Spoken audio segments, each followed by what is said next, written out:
All right. We had left off last time, as best I recall, uh, at the beginning of Ezra chapter 9.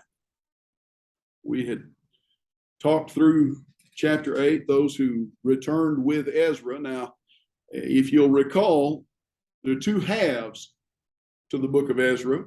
First 6 chapters take place immediately after the decree of Cyrus. And the first 6 chapters are written in Aramaic, not in Hebrew. So they would have been readable basically by pretty much any literate person in the Medo-Persian Empire, not just the Jews, particularly the Jews, who were probably the most literate people of the ancient world. But the Persian rulers and so forth could easily have read what Ezra wrote of those first 6 chapters. But in chapter 7, we switch over to Hebrew and we're introduced to Ezra, the priest, and we find Ezra going from Babylon to Jerusalem. This takes place some years, some decades actually, after the events of Zerubbabel's time. And for what it's worth, the events of the book of Esther really actually fall between chapter 6 and chapter 7. Had I been more alert, I suppose, or more on the ball, I would have broken up our study that way, but it didn't occur to me until after I had already lined it out. But anyhow, Ezra returns after roughly 50 some odd, 60 some odd years, and we discover that things are not good in Jerusalem. They finished the construction of the temple, took them 20 some years almost to finish it, but that seems to be where they kind of stalled. So Ezra shows up to get things moving again, and they get things going. They get the services somewhat straightened out. But as we come into chapter 9, notice what we encounter here. In Ezra chapter 9, after everything else had been straightened up and the service of the house of God has been set right, and offerings and gifts and so forth have been brought and accounted for, we come into chapter 9, and in the first 5 verses, here's a problem. And it's the same problem, in a sense, that dogged Judah since the days of King Solomon, at least. And that's intermarriage. Go back to the days of Joshua and the judges. Joshua's generation, the greatest generation of Israel, we might call them, they were pretty observant, pretty diligent not to intermingle, though even Joshua had made the mistake of making a covenant with the Gibeonites. And God specifically said, don't do this. And then when they did that, he said, because you did that, I'm going to leave them as a thorn in your side to test you. Well, in the days of the judges, before we ever get to the kingdom, what do we discover the Israelites doing? They're adopting the idolatry of their neighbors. They're intermarrying with their neighbors. In one sense, that tendency, that proclivity goes back even farther to the days of Jacob and to the days of Abraham, all the way back to Shechem and the slaughter by Jacob's sons there of the men of Shechem because of the rape of Dinah. This tendency to intermingle and intermarry, or want to. There's a history for these people. So Ezra comes in, and in the first 5 verses of chapter 9, it's interesting. It's the political leaders who come to Ezra and basically say, we've got a problem here, and the problem has its roots in the spiritual leadership. The problem is rooted not in just the ordinary folks, but in the spiritual leaders of the nation. Let me turn this off before it rings. So they have intermarried, even the priests and the Levites. The princes of the people are honest. In verse 1, the officials approached me and said, the people of Israel, the priests and the Levites, have not separated themselves from the peoples of the land with their abominations, from the Canaanites, Hittites, Perizzites, Jebusites, Ammonites, Moabites, Egyptians, and Amorites. Now, there is a distinction to notice here. Not all of these peoples that are named were off limits to the Hebrew people. They were not forbidden to marry, for example, Egyptians. They were not forbidden in every circumstance to marry the Moabites. They're kinfolk. But the problem is not simply these are forbidden people. The problem is the influence, the impact that these mixed marriages have. So you look at the circumstance here, you've got the Canaanites, the Hittites, the Perizzites, the Jebusites, all these peoples that are what? Religiously. They're idolaters. And the thing that here's Miss Roslyn. The thing that comes in here is that the Jews are being more influenced by them than they are by the Jews. Now, one of the things to consider about the relationship of the ancient Jewish people, ancient Hebrew people, with their Gentile neighbors is the role that God intended them to play in the world. Over and over and over, especially in the writings of the prophets, what do we see stated about the role of the ancient Hebrew or Jewish people in the world with respect to their idol-worshiping neighbors? Don't adopt their abominations, but hard on the heels of that is what? Be a light. Show that God rules. Reflect God's values, God's priorities. And here, they are not doing that. The problem is not that they had intermarried with these people, that they had one commentator says that they had cast off their older wives for younger women. Well, I don't know if that was the case or not, but the problem was not simply the marriage. That's bad enough because God said, don't marry these or these or these or these. But the root problem, the real manifestation of the problem is the influence of their false religion, the abominations of these people.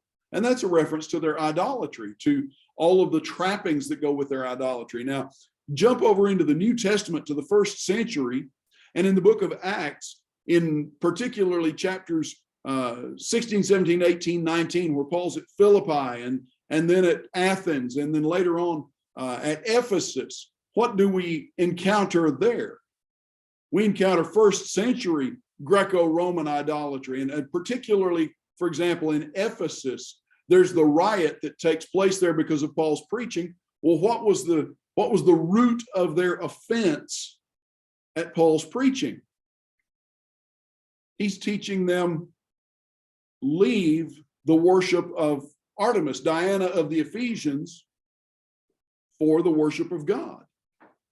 And the claim to fame for first century Ephesus is what?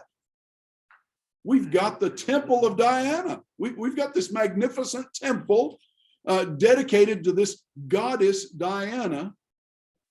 And he's telling us that she's not real.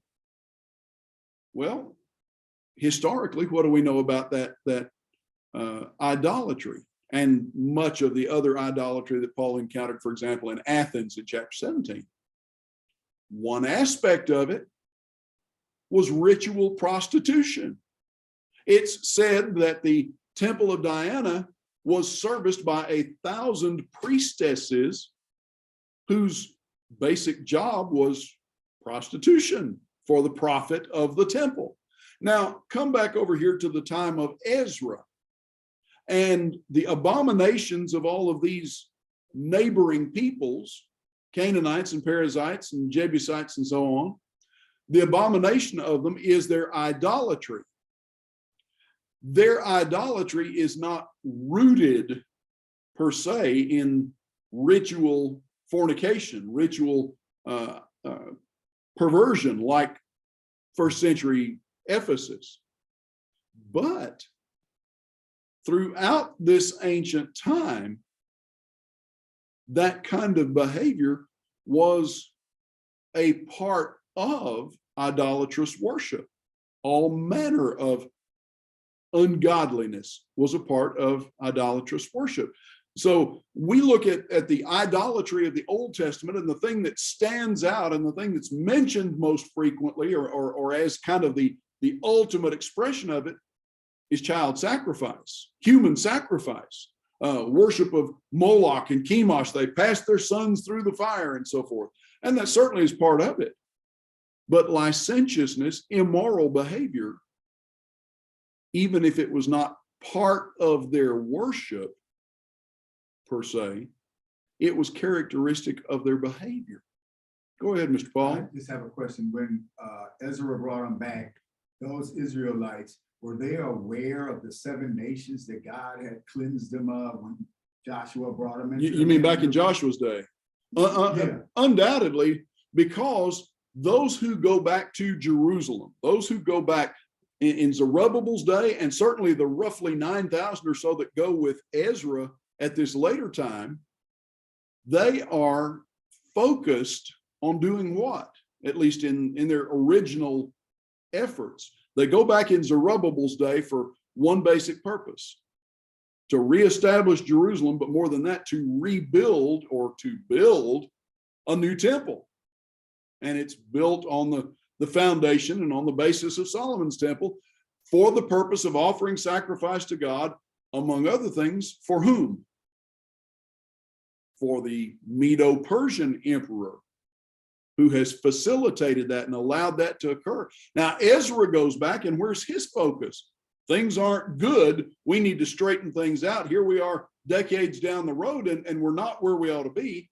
The Jews who return, and this gets back to what we were talking about in the first week or two, about the division that takes place between the Jews who return and the Jews who remain in the Gentile world. And it's not it's not an us versus them division.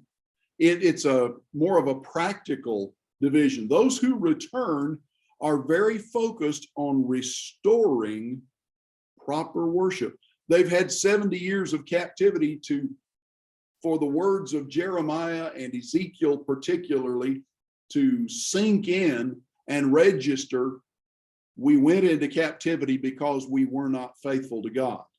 We went into captivity. We suffered the loss of our nation. We suffered the loss of our temple because we were not faithful. We were not obedient. We did not, to borrow David's words, we did not seek him after the due order. We weren't doing it right.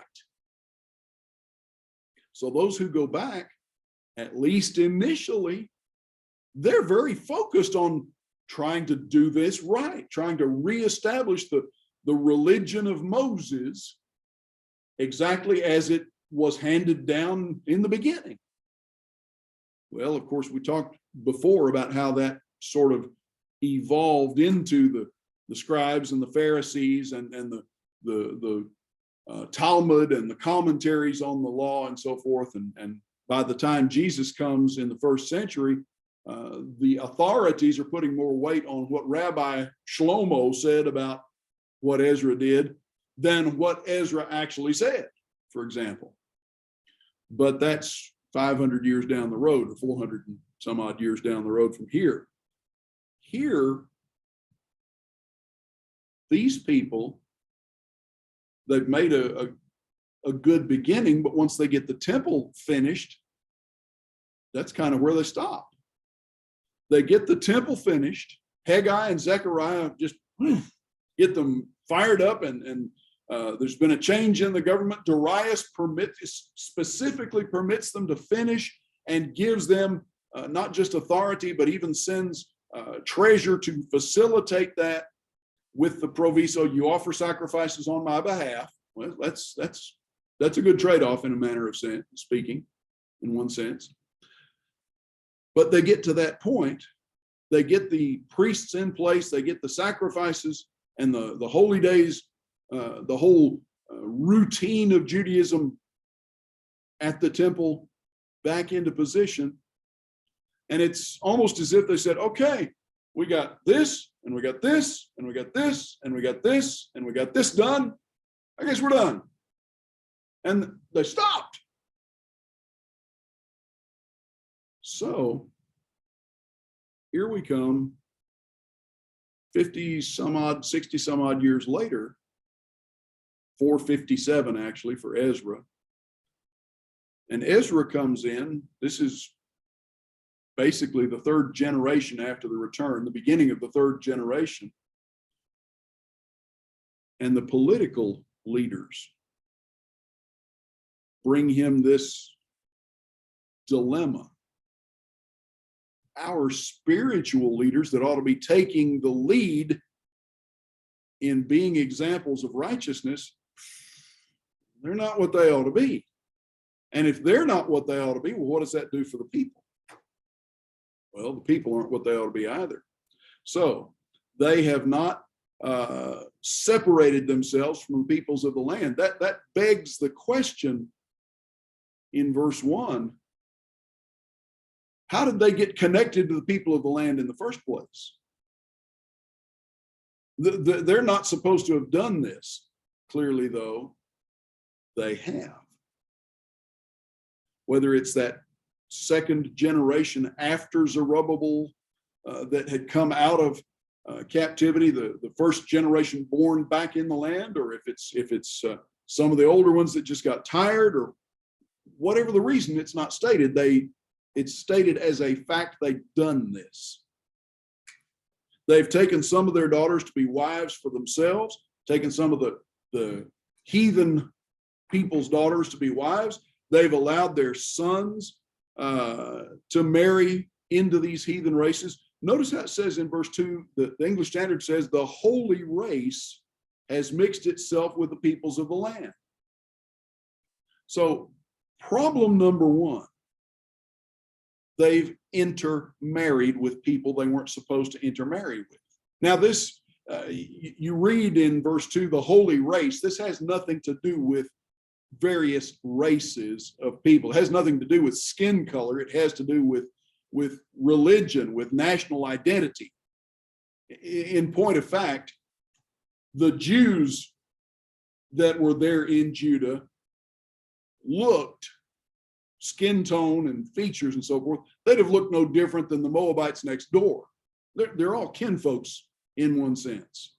So when it says the holy race, it's not about racial issues as we understand that at all. But in this faithlessness, he says, the hand of the officials and the chief men has been foremost. So the princes of the people, the political leaders, the family heads come to Ezra and they say, we got a problem.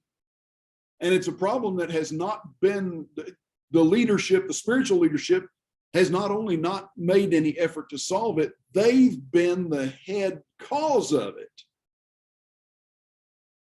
Now, let's pause here for a second. The holy race has mixed itself with the people of the land.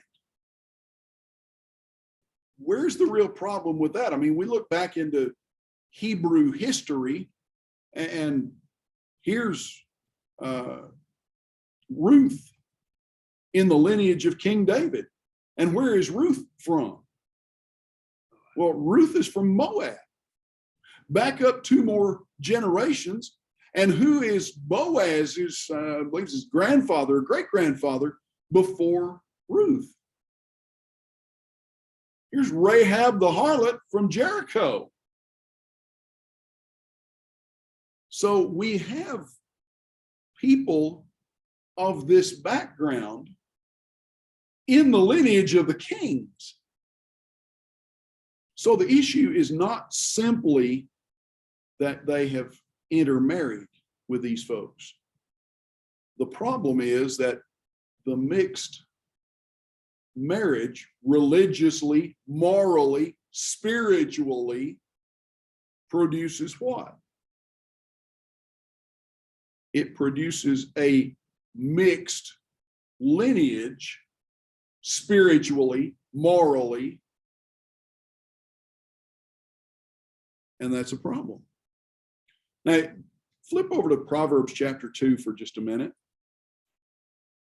And notice in Proverbs chapter 2, in verse 15, Solomon, and there is some irony here in the fact that it's Solomon writing this. Of course, it's by inspiration of the Holy Spirit, but still, you look at Proverbs chapter 2, and in verse 16, if you will be delivered from the forbidden woman, from the adulteress with her smooth words, or so you will be delivered from the forbidden woman.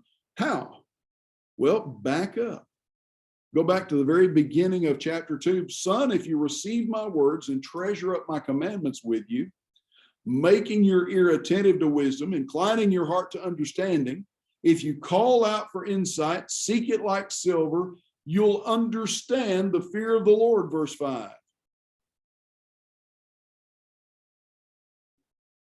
In other words, Solomon spends 14 verses in chapter 2 saying, look, do what God says,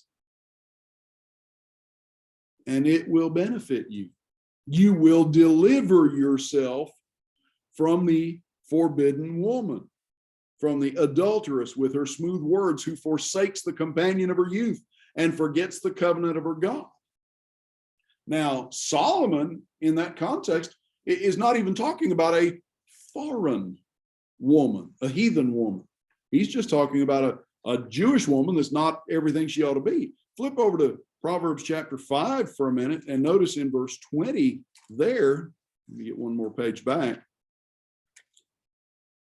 In Proverbs chapter 5, from chapter 5 to chapter 9, Solomon gives us a back and forth between imagery of 2 women. One of them is the woman that we might name wisdom, and the other one is the woman that we might name foolishness. And in chapter 5, he's talking about the foolish woman. And he says in verse 5, why should you be intoxicated, my son, with a forbidden woman and embrace the bosom of an adulteress? Flip over to chapter 7 and verse 5, and you have the same imagery there, the same line of thinking. Don't get tangled up with this. Restrain yourself from the forbidden woman and the adulteress with her smooth words. It goes on like this. Over in Malachi chapter 2, you look at verse 11 and again at verse 14. What does Malachi have to say to the children of Judah in this same time frame and on the same subject? Chapter 2, he talks about the Jews who have deserted the wife of your youth, and God hates putting away. Now, one thing about Malachi is that we don't have an exact date for Malachi and his prophetic work. We don't have a specific date. He gives us some information that tells us that his prophetic work takes place after the restoration of the temple. So it's after about the year 515. The oracle of the word of the Lord to Israel by Malachi. And it doesn't even tell us with 100% certainty whether Malachi is in Jerusalem personally or still among those who had been captives. But his words are directed to those who are in Jerusalem. So he's here. His prophetic work takes place sometime after Zerubbabel, between Zerubbabel and down to about the time of Nehemiah, or possibly even a little bit after Nehemiah. But it seems to fit best right in here between Zerubbabel and Ezra. And you look at chapter 2, and notice it starts out, "O priests, this command is for you.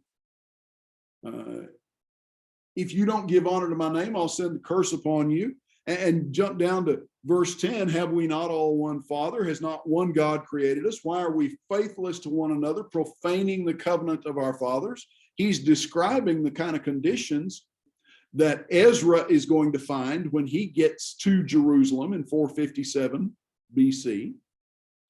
And then look down here to chapter 2 and verse 13.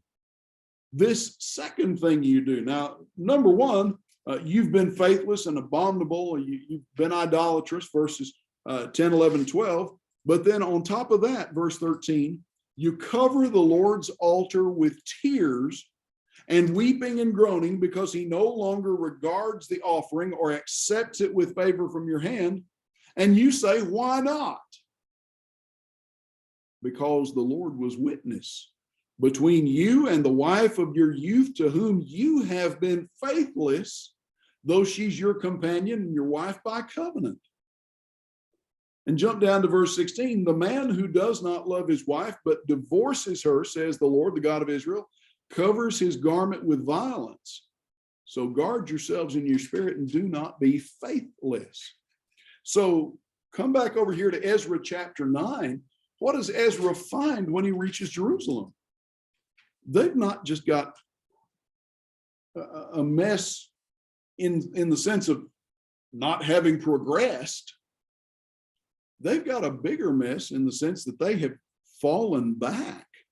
They have dropped back into some of the same behaviors that sent them into captivity, morally and religiously. So part of the problem is this moral issue, possibility of adultery on the part of some of the leadership. It's not stated in so many words, but that certainly is what Malachi is describing, and that's the same general time frame, or so it seems. But more than that, and here's the issue that the princes bring to to Ezra, really. They have not separated themselves from the abominations of these people. Intermarriage with their neighbors brought idolatry into the children of Judah. And you would think, of all things that they would want to avoid, that would be the number one thing on the list, because they've just come out of 70 years of suffering because of this. And yet, just like Solomon, what was Solomon's downfall? It was not simply the many wives. That was the leading edge of it. But Solomon's downfall was that they influenced him into idolatry. It would have been bad enough for him to have had all these wives, but still stood fast. That's one of the distinctions we see between David and Solomon. David had a whole harem full of wives. Go back to Genesis chapter 1. How many wives did God make for Adam? One. How many wives does a man need? One. Brother Andrew Conley, who's now gone to his reward, did mission work in what was then Tanganyika and later Tanzania in Africa back in the late 60s and early 70s, a predominantly Muslim area, an area that was ruled by what came to be known as Sharia law. And under Sharia law, the Sharia interpretation of Islam, a Muslim man can have up to 4 wives at a time, assuming or provided that he can provide for all of them equally. And so some of these Muslim men had 4 wives. And of course, there were not the strictures against divorce in Islam that there are in the scriptures. And so this one gets old and fat and cranky, you can boot her out, you can divorce her and go marry a young pretty one that sees the size of your billfold. So you can just constantly cycle old ones out and new ones in, and some of them did. But Brother Conley's observation on the subject was this. He said, if you want to see the most miserable creature on earth, find a Muslim man who actually has 4 wives, because every one of them is jockeying for and competing for his attention, and none of them will give him a moment's peace. Well, apparently David didn't pick up on that part of it, but the fundamental difference between David and Solomon, and some of David's wives were not evidently Jewish originally, but David's wives never succeeded, or nothing indicates they ever tried, but David's wives did not turn his heart away from God. Solomon allowed his foreign wives to lead him astray. Here, you've got morally, spiritually mixed marriages. They lead to an impure lineage, not impure simply because of who the people are. Ruth is a Moabitess. Rahab is from Jericho in the plains of Gilgal. That's not the issue. Those people could be converted to Judaism, and Ruth and Rahab were. The issue here is that these wives were not converted. They were converting their Jewish, Levite, even priestly husbands to idolatry. Intermarriage brings idolatry. Well, let's just take a little side tour here for a moment. What about in the church? How about nowadays in the church? There is no passage in the New Testament that says Christians absolutely positively cannot marry non-Christians. And in fact, you look at the letters to the church at Corinth, for example, and it's clear that some of those Christians at Corinth had husbands or wives who were not Christians, but they had not gone out and married non-Christians, evidently. They had converted from paganism, and the spouse, the husband or the wife, did not. In fact, Paul writes to the Corinthians in 1 Corinthians chapter 13, and deals with this, chapter 7 rather, and deals with the subject of spiritually, religiously mixed marriages, and makes the point that the Christian is not, if you'll accept the terminology, enslaved to that marriage to the point that you have to sacrifice your faith in order to keep your marriage together. But that begs the question, is it a good idea? It's not. No. But you're right, Sister Rosalind, it's not a good idea. No. 6, 2 Corinthians, Paul talks about being unequally yoked with an unbeliever. And we usually look at that and say, put that in a context of marriage.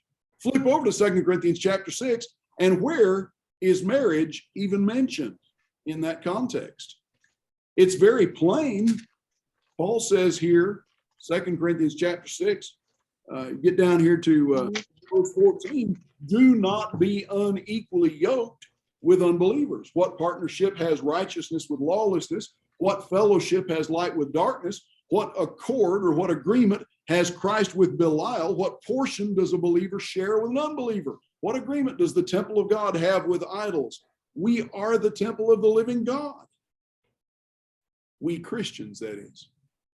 But nothing there says anything specifically about marriage, does it? Does that No. principle apply to a marriage relationship? It certainly should. Yes. But that same principle should also apply to a mentor-mentee relationship. When you send your kid off to college, don't send them somewhere where their mentor for their major is going to be some atheist that's going to concentrate on trying to lead them away from God. When you go into business with a business partner, don't go into business with a business partner whose ethics are fundamentally different than yours. Mm-hmm. Don't be unequally yoked in any aspect of life with an unbeliever. The other side of that coin. Can you be equally yoked? Is it possible to be equally yoked with an unbeliever?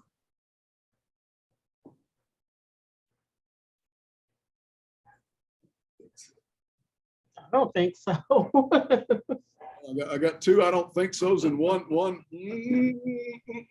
about that. Gotta have influence to be able to change things. Here's the nub of the issue. Who's got the stronger influence in the relationship?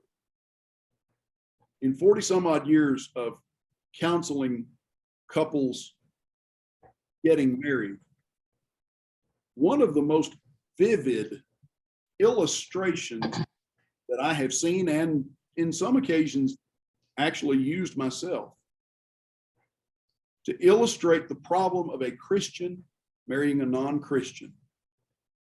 And almost without exception, it's a Christian girl and a non-Christian guy. There are a few exceptions, but almost without exception, it's the Christian girl wanting to marry the non-Christian guy. All right. Illustration. Young lady, you stand here. Young man, step up on this chair. All right. Now take each other's hands. Young man, can you lift her up to your level? And unless she's just a great big stout girl, he just picks her right up. Set her down. Young lady, can you pull him down out of that chair? And she'll tug and pull. And, unless it's just unstable, he's pretty well able to withstand her pulling on him. All right, now trade places. Young lady, you step up on the chair. Young man, you see if you can pull her down. Can you pick him up? No, he's 10 times bigger than me. I can't lift him. Can he pull you down? Down she comes. You marry a Christian to a non-Christian. You're challenging that Christian to lift that individual up to their level. But that non-Christian in the illustration has the advantage of gravity, and in the relationship has the added pull of everything in the world working to pull that Christian down to their level. But then, Brother Rogers, I've heard I don't know if you could say the circle argument or excuse that you have Christian men that are just as bad as the non-Christian Oh yeah. men. So, I've heard that. And then the other side of the coin, you have sisters talking about how they have been able to convert. Because I remember Jerome teaching a Bible study on that, on this subject.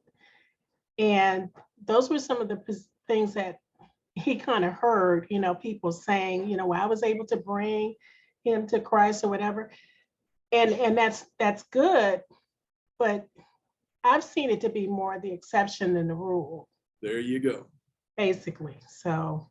It is typically the exception rather than the rule for the Christian in a marriage relationship like that to be able to bring the non-Christian into the faith. It does happen, It may take 50 years or more in some cases. I have known several men who obeyed the gospel 50, 60 years after they married because of the influence of the wife. Mhm. But you look at the children and the grandchildren, and oftentimes it's a mixed bag at best in terms of the wife's ability to bring up the children to marry in the faith and to be faithful, because there's daddy's, there's grandpa's example. He's not a Christian. He's a good man, but he's not a Christian. Well, he was good enough for mama to marry him. Well, Now, let me ask you, do you take the position of marrying a Christian or non-Christian? I mean, do you, because there are some preachers that will not do that. I know some who absolutely refuse. I know some who have no quibble, no quarrel, no problem. And I fall in between the two. Mhm. When a couple comes to me, and I don't want to get way far afield here, but when a couple comes to me and says, we'd like to get married, we'd like you to do the marriage ceremony, I have a couple of requirements. And one of them is I don't do a marriage without premarital counseling. I'm not marrying Sam from Dog Patch USA. If you need to get married right now and you need a preacher, I'm not your guy. Mhm. But well, we got the cart before the horse and she's pregnant. Well, she's going to be pregnant 3 months from now, unless she's already full term. That's not the issue here. You need to understand what you're getting into before you ever get married. And that's what marital counseling is all about, premarital counseling. But the second thing there is, it's understood from day one. We're going to sit down, we're going to talk through about 12 hours worth of biblical teaching on the subject of marriage, and divorce, and remarriage, and getting along, and child rearing, and conflict resolution, money, and all of these things that enter into a marriage. And I am not guaranteeing you that if you get to the end of that I'm still going to marry you. Because we may uncover something along the way that says, no, I'm sorry, I can't do this. And so there's no guarantee here. Sometimes we'll do that. And I've had more than one couple that went on and got married, but I didn't have any part in it. And that's not on me. Well, is it a sin for a Christian to marry a non-Christian? There is no passage that says so. Is it wise? No. Not generally speaking. For every where he converted her after they married, or she converted him after they married, there are dozens, maybe hundreds, where she dropped out and quit participating in the faith, or he finally gave up. So the exception does not prove the rule here. The exception where one is successful in converting a spouse does not prove the rule. Now, is it a sin? No. Is it wise? No, not generally speaking.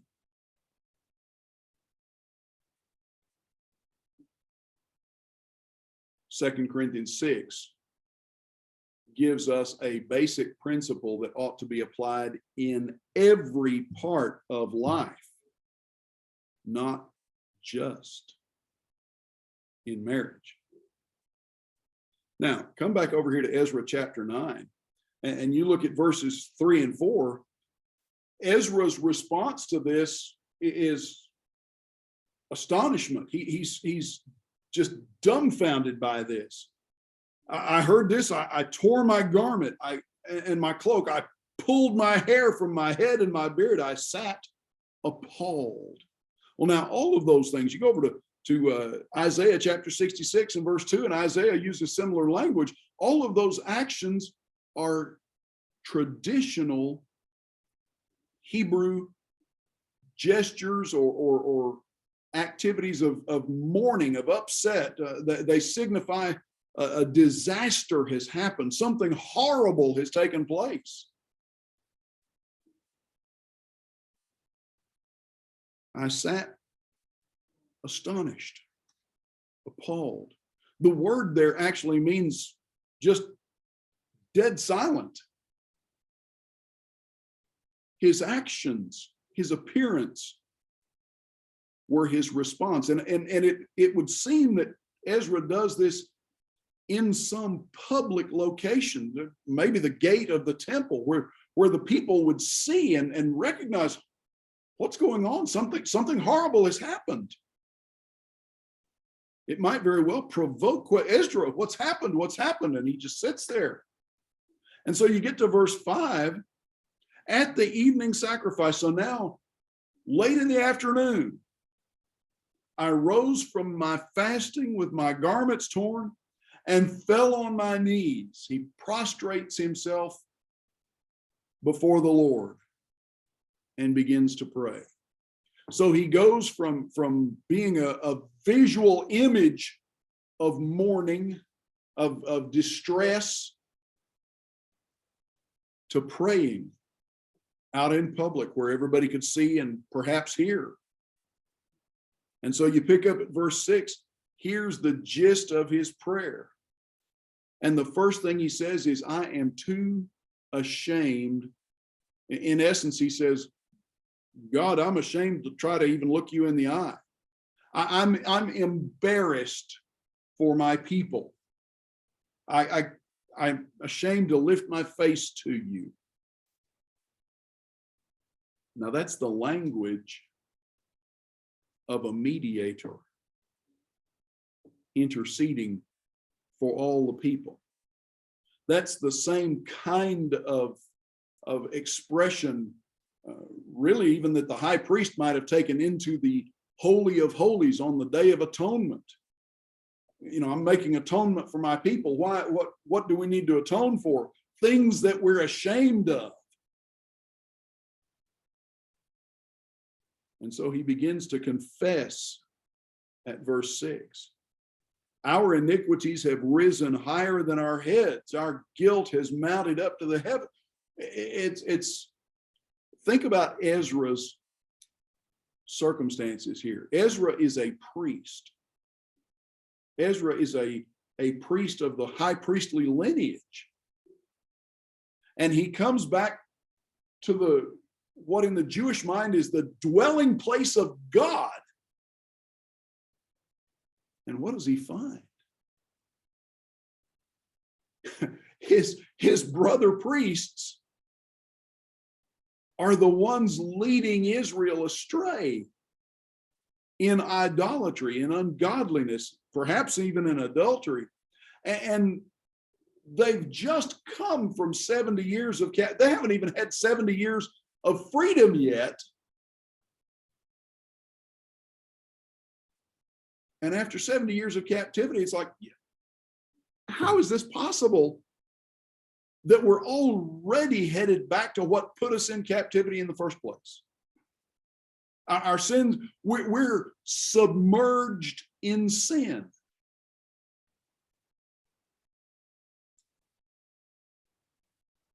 But he goes on in verse 7. From the days of our fathers to this day, we have been in great guilt.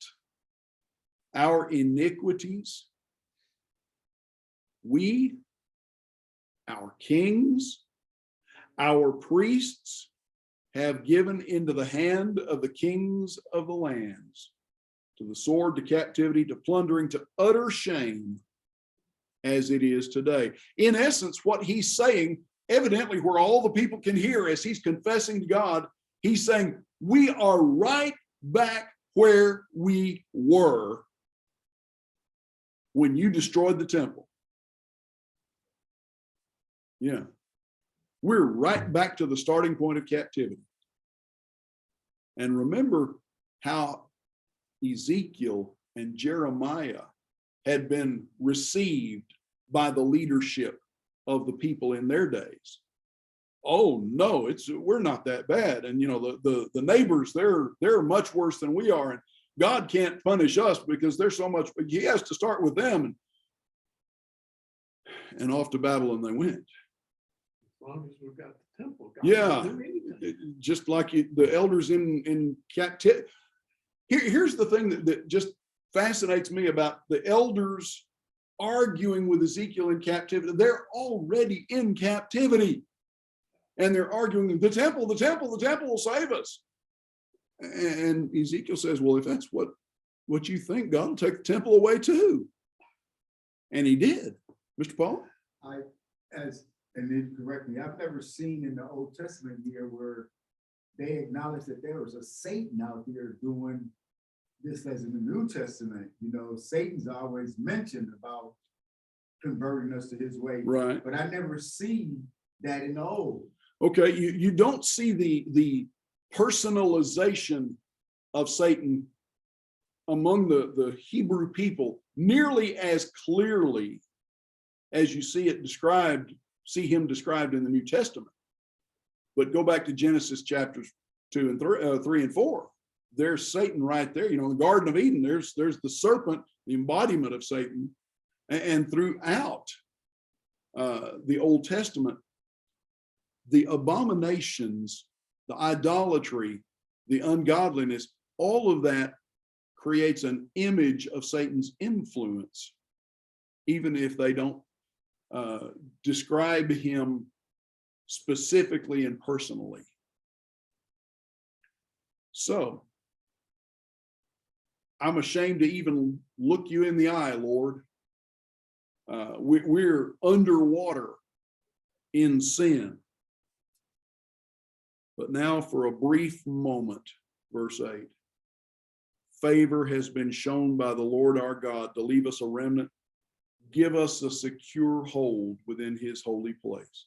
In other words, God has extended his grace to us, even though we don't deserve it. They paid the penalty in captivity, 70 years of Sabbaths for all the Sabbath years that the land had not been allowed to lie fallow. All those generations of sin and idolatry. They'd paid the penalty. But then God had allowed them to come home.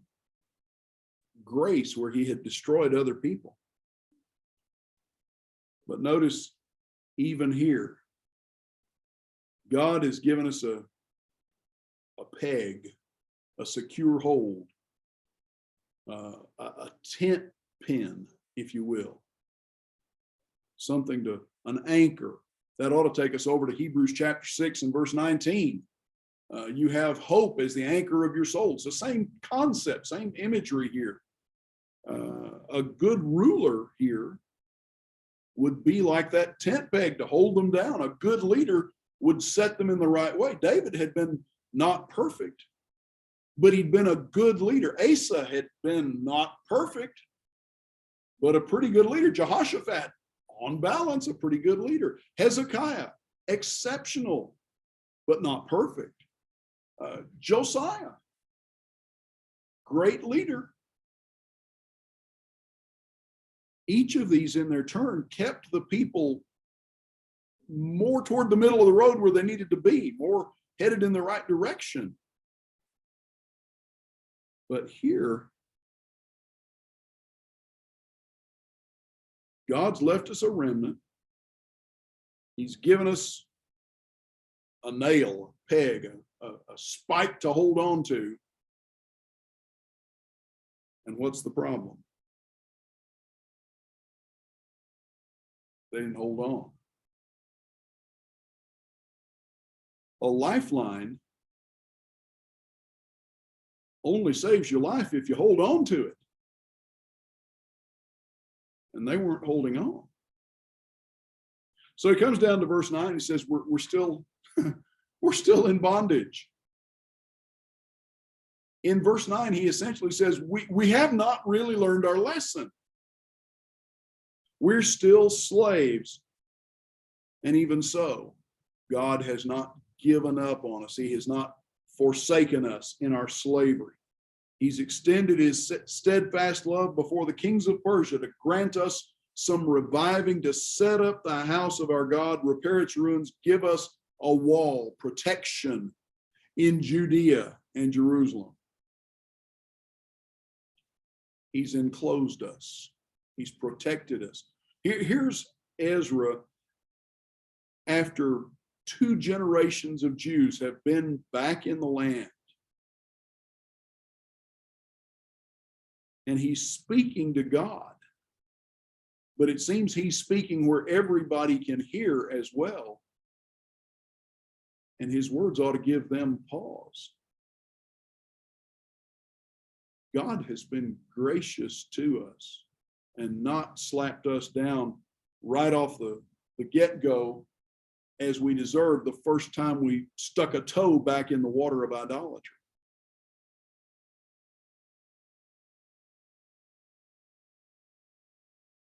And now he begins to quote.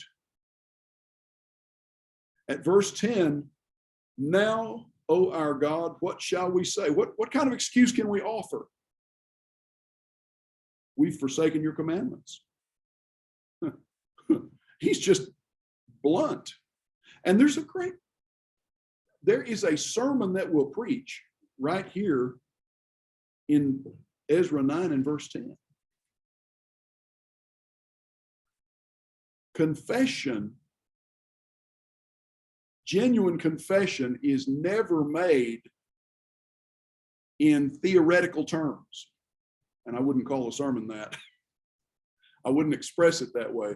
But just think about this. How many times have we heard some brother, some sister come forward before the congregation, ask for the church to pray on their behalf, and said something along the lines of, if I have done something that offended somebody, I am sorry.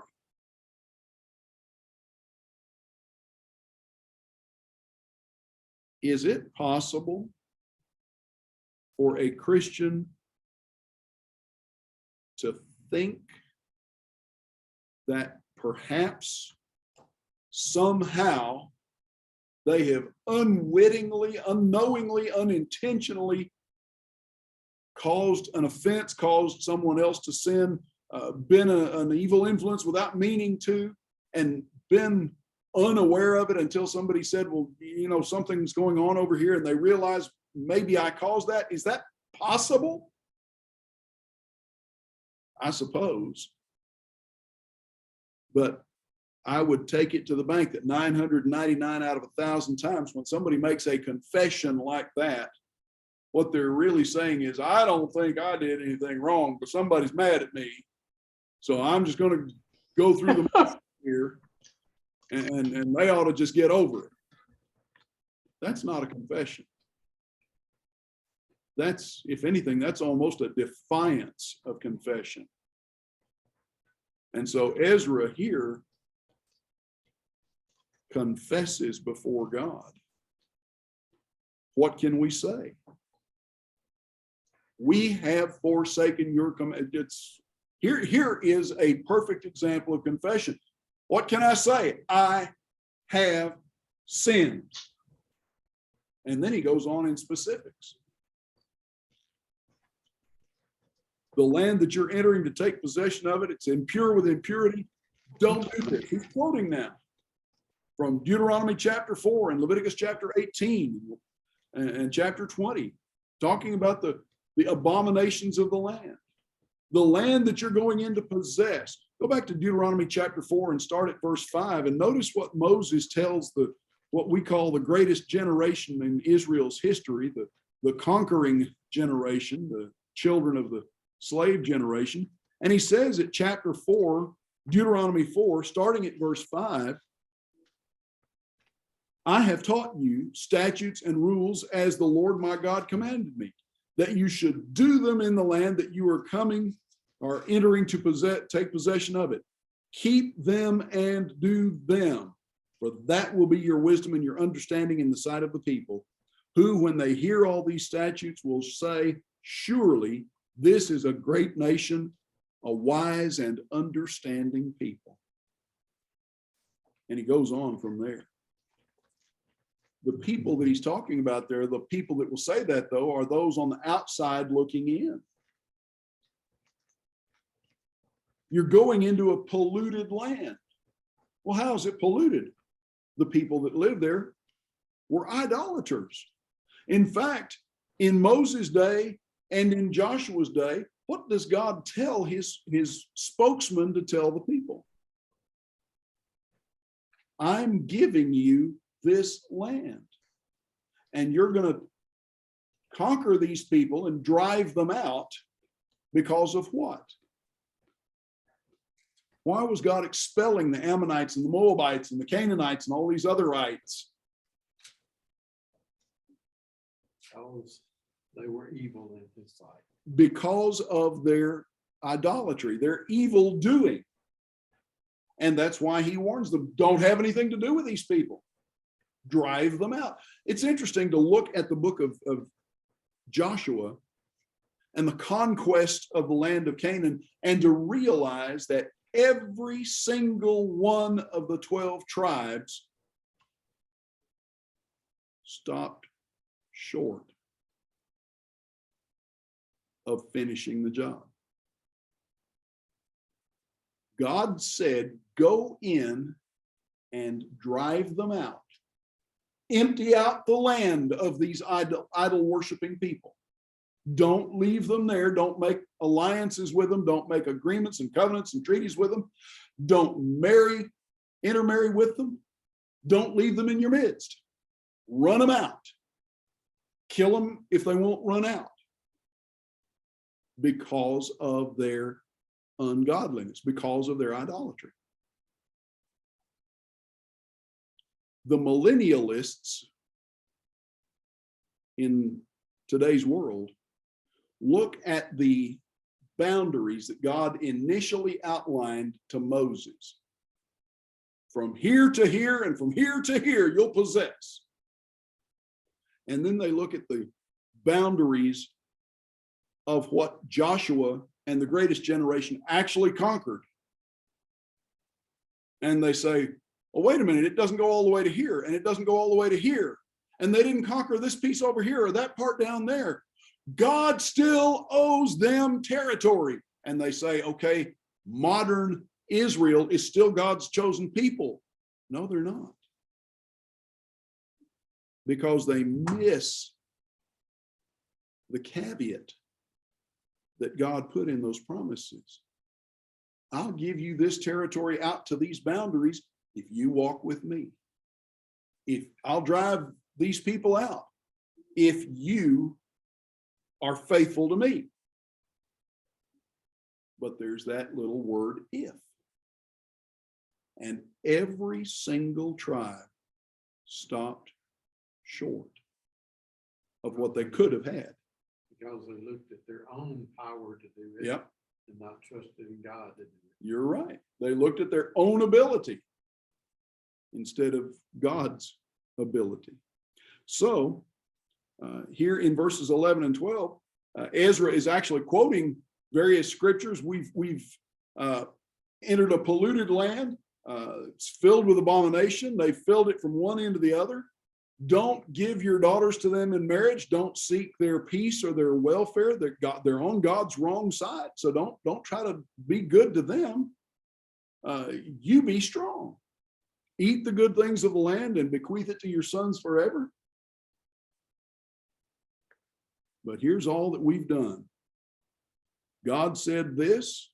God told us this. And get down here to verse 13. After all this has come upon us for our evil deeds and our great guilt.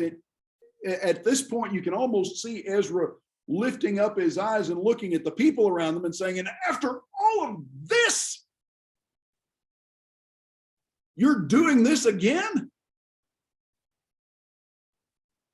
After all this has come upon us for our evil deeds and our great guilt, seeing that you, our God, have punished us less than our iniquity deserved, and given us a remnant such as this. shall we do it again? Shall we break your commandments again?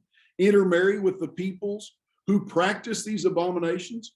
Would you not be angry with us until you can hear Ezra preaching to the people in this prayer, which makes the point that sometimes it's not inappropriate for some of that to take place. We sometimes have brothers that want to preach when they pray and kind of go overboard with it, but it's not always out of place. You punished us less than our iniquities deserved. How many times as a child did your mother or your father punish you for something and in reality gave you much less than you deserve for what you'd done?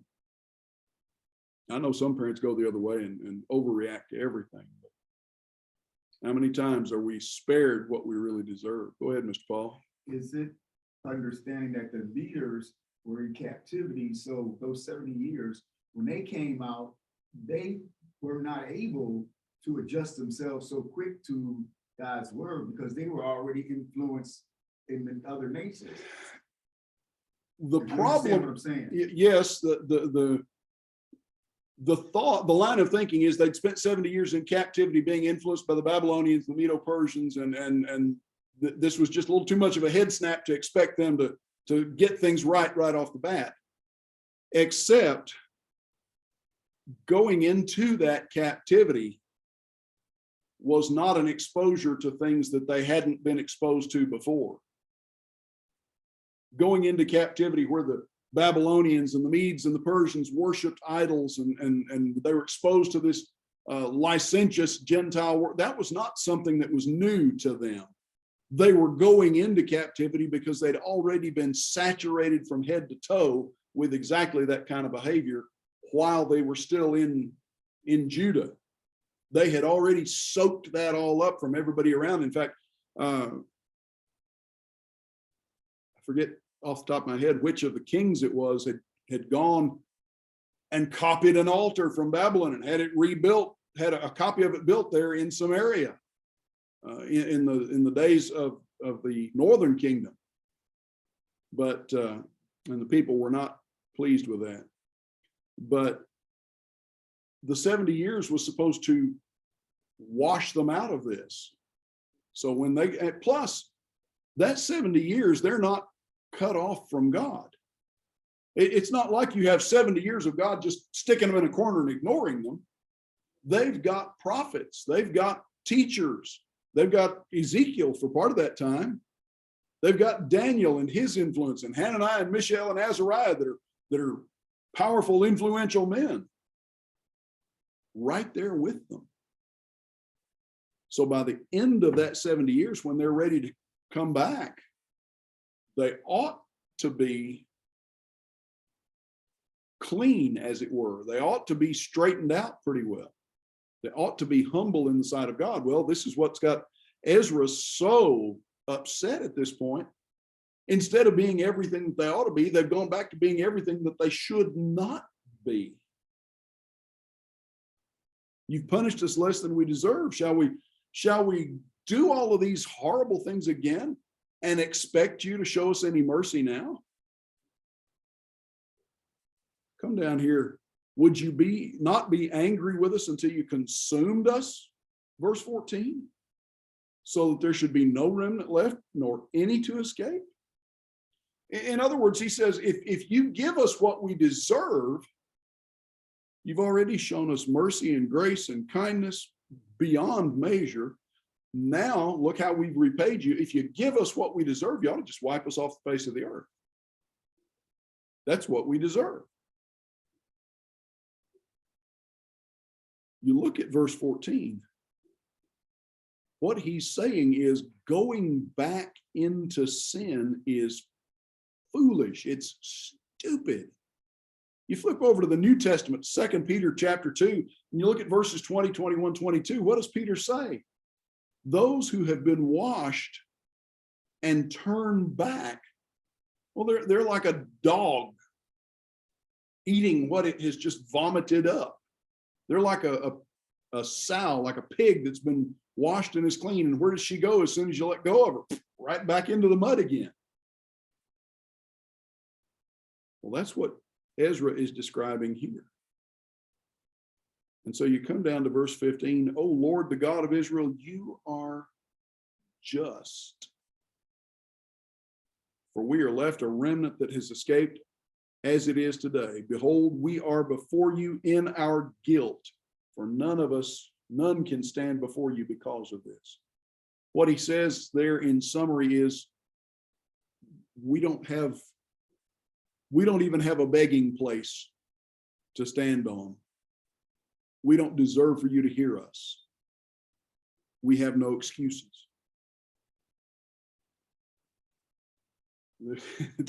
There's a whole nother sermon there in that last statement about making excuses.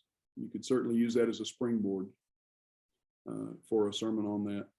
But the point is that the confession here gets the attention of the people. You look into chapter 10, and we'll take a break here in just a moment. You look into chapter 10, while Ezra prayed and made confession, weeping and casting himself down before the house of God, a very great assembly of men, women, and children gathered to him out of Israel, for the people wept bitterly. So they know what's going on, and it just seems pretty clear that they can hear what he is saying. He's not praying silently, it seems. After all, for whom is he making confession? He's a priest of the high priestly line, and he is confessing the sins of his people, not just himself. And so they would be included audibly in that confession. Now you think about the impact of that. Someone starts to point out legitimately my shortcomings and my faults and my failings in my hearing. And where does my estimation of myself go? Boy, it just starts to tick down almost word by word, doesn't it? So we get to this point, and it's not just Ezra weeping in the presence of the Lord. Everybody that's there to hear him is upset.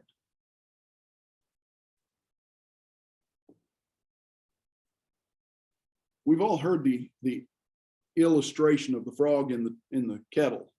You know, you drop a frog in hot water, what's he going to do? Jump right back out.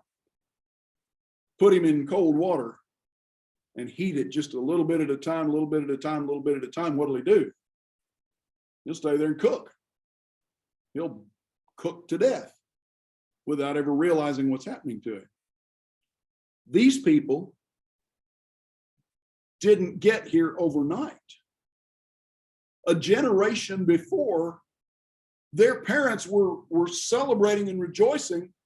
We finished the temple, and the priests are doing the service, and we're keeping the Feast of Tabernacles and the Passover and the Feast of Pentecost and so forth. Everything is right with the world, as it were. Everything is right in our relationship with God. They didn't get to this state overnight. But along comes Ezra, and his prayer and his actions are like not a bucket, but more like a 55-gallon drum of ice water straight in the face. His actions and his words are like Nathaniel like Nathan rather, in the throne room of David. You're the man.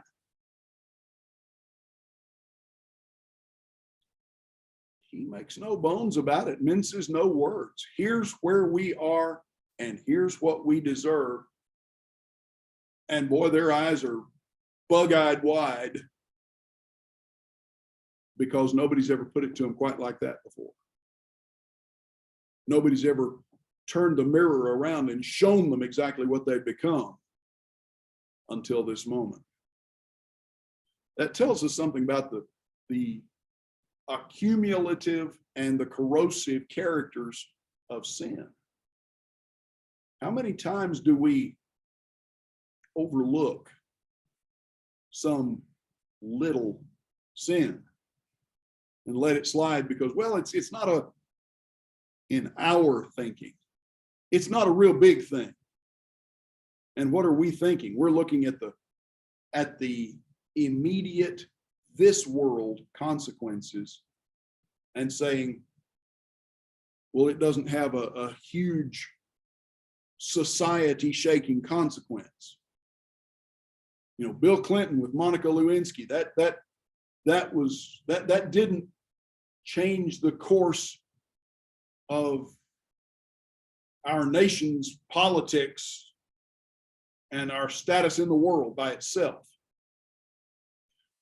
Richard Nixon lying about Watergate, that didn't bring the whole nation to the brink of collapse. It made a mess. And we look at that and say, well, you know, in the grand scheme of things, it's a minor hiccup. And the problem is, what are we looking at? We're looking only at here and now. We're not looking at God and eternity. And sin, regardless of whether its consequences in the here and now are huge or relatively small, sin is an offense before God. All sin is sinful. These people, until Ezra basically grabs them by the beard and slaps them in his words here, they may not even have realized just how far away from God they've gotten again and how quickly. But boy, now they see it plainly. He has shocked them to the core. And it's time to do something about it. Well, let's stop here at the beginning of chapter 10, take about a 12 or 13 minute break, and then we'll pick up in chapter 10 and look through the balance of this at what Ezra does and how the people react. So let me stop the recording at this point. All right, we are into Ezra chapter 10 now, and we had looked at the response of the people as Ezra has prayed publicly out here, the great multitude of people weeping bitterly. And notice the response individually here. At verse 2, Shechaniah, the son of Jehiel of the sons of Elam, speaks to Ezra. So, we have broken faith. We have broken faith with our God, married foreign women from the peoples of the land. But even now, there is hope for Israel in spite of this. Why would this man believe that there's hope?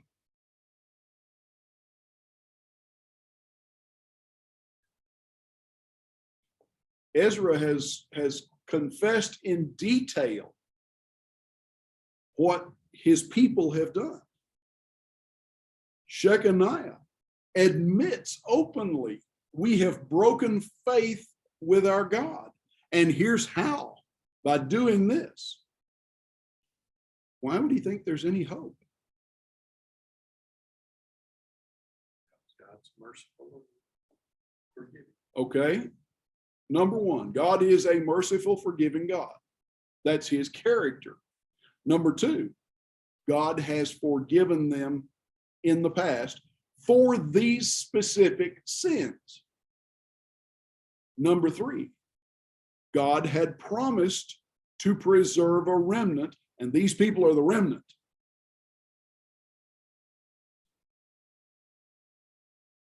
But also, number four,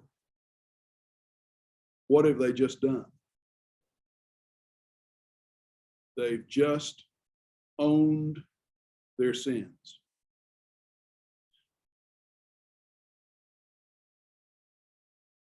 In trying to convert someone to Christ, taking someone through the New Testament's teaching of how to become a Christian, oftentimes the sticking point for folks that have some religious background comes at the point of baptism.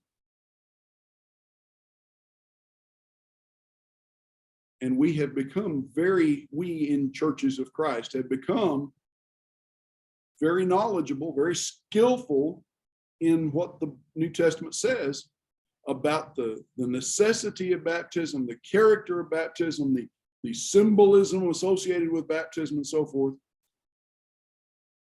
When the reality in many cases is that that's not really the problem. That's the excuse. The problem in many cases is back here at the point of repentance. Brother Johnny Ramsey used to make the observation that if we would preach for the next 20 years on repentance, the way that we have preached for the past 50 years on baptism, we might very well ignite a restoration, the likes of which the world has not seen since the first century. And there's a lot of truth in that statement, I believe.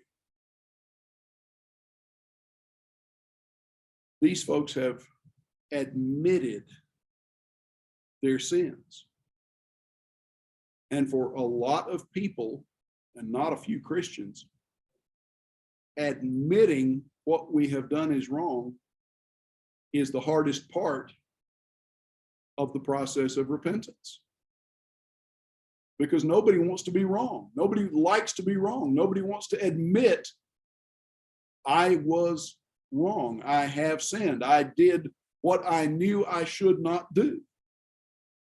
And that's the very thing that's necessary. Think about the parable of the prodigals in Luke. The younger son, give me my inheritance. I'm going to go waste it.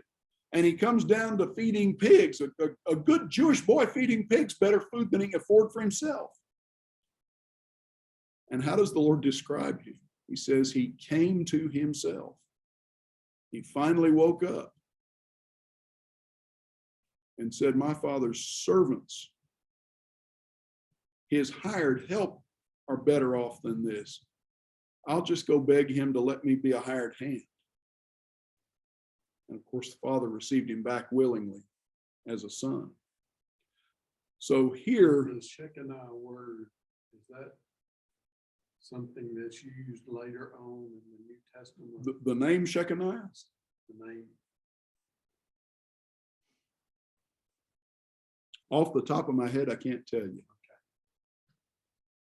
Now, Excuse my interruption. what the bell ringing in the back of your mind may be the word Shekinah, which is a description of the glory of God.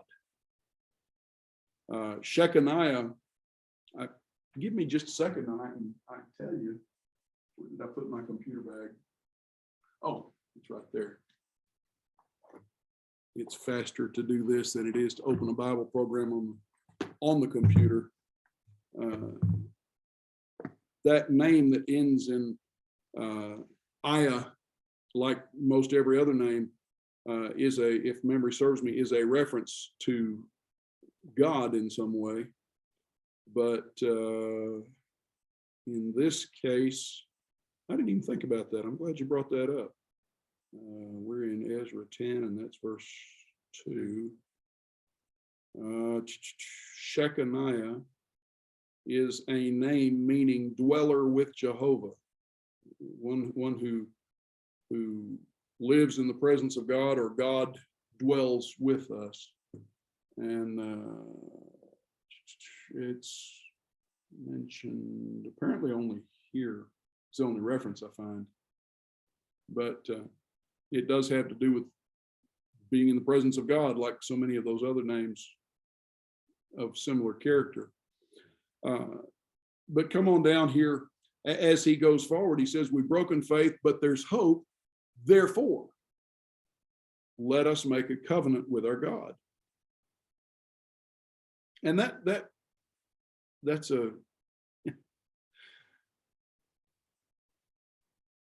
we would look at that and wonder, well, you already have a covenant with God. You're part of a covenant. Why do you want to make another covenant with God? But it's not in the context of a replacement for the covenant that they have, but rather in this context, it's let us make a commitment. Let us make a promise at this point. We're not going to replace the covenant we have. We're going to bind ourselves with a further promise, as it were. The Hebrew word here is berit, which means to cut or to eat, to cut a covenant, literally. The idea is we take an animal, a sacrifice, and cut it open, lay it open before the Lord and pass through it in that figure so that we come to good fellowship with God.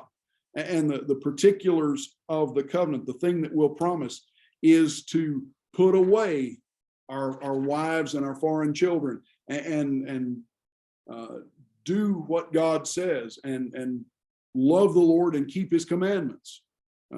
Solomon said what in Ecclesiastes 12, in the last two verses? This is the sum of all my investigations into the meaning of life. Here's what life is all about. Fear God and keep his commandments. This is what it's all about, because God's going to judge you. So Shechaniah's proposal, let us make a covenant to put away all these wives and their children, according to the counsel of my Lord, and of those who tremble at the commandment of our God, and let it be done according to the law. Now, that's an interesting statement in the end of verse 3. Let it be done according to the law. Put away, let's remove the influence of the foreign wives. What's the influence of the foreign wives? Well, they've led us into adultery. Spiritual, if not literal, physical adultery, certainly spiritual adultery. The abominations of the foreign peoples are present among God's people. We've got to get that influence out. We've got to get rid of the children too. Remove them. They're polluted because that's the way. Who's brought the children up? Well, the mothers. So we want to remove that influence. And the tendency of 21st century dwellers looking back at that time is to assess that, wow, how brutal, how uncaring, how unfeeling, how selfish, how self-centered. They're just gonna boom, throw them out. But notice what he says. Let it be done according to the law. Well, what law is he talking about?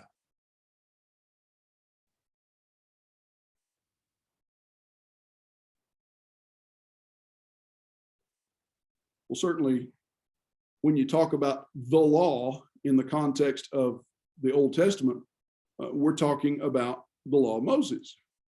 But where does the law of Moses say anything about putting away foreign wives? When you come over to Deuteronomy chapter 24